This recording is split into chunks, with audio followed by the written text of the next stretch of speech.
মাননীয় শিক্ষামন্ত্রী, শিক্ষা নিয়ে কি ব্যবসা শেষ হবে না? এই যে দেখেন, এইটা হচ্ছে সিলেবাস। আগে আমরা যখন পড়াশোনা করেছি তখন সিলেবাসের মধ্যে পুরো বায়োডাটা লেখা থাকতো কোনগুলো পড়তে হবে। এখন এই সিলেবাসের মধ্যে লিখে দিয়েছে 10 টিচার্স বইয়ের এত নম্বর অধ্যায়, এত নম্বর অধ্যায় এগুলো পড়তে হবে। তার মানে 10 টিচার্স এই বইটা না পড়লে বা না কিনলে কোনো ছাত্রের কি পড়তে হবে সে সম্পর্কে তারা জানবে না। আমার প্রশ্ন হচ্ছে 10 টিচার্স এই গ্রামার কম্পোজিশন বইটা কেন আমাদের পড়তে হবে? গ্রামার একবার যদি কিনা যায় সেটা দীর্ঘদিন চালানো যায়। তাহলে শিক্ষার্থীদের সাথে এটা কি ধরনের প্রহসন চলছে বাংলাদেশে? শিক্ষা ব্যবস্থাটাকে একেবারে ধ্বংস করা পায়তারা চলছে।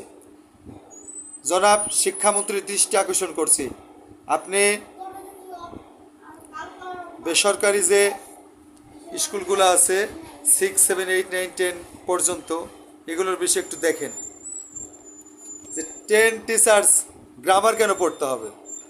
গ্রামার আমাদের 7-এর গ্রামার তো আছেই, সেটা দিয়ে তো পড়তে পারি। ধন্যবাদ।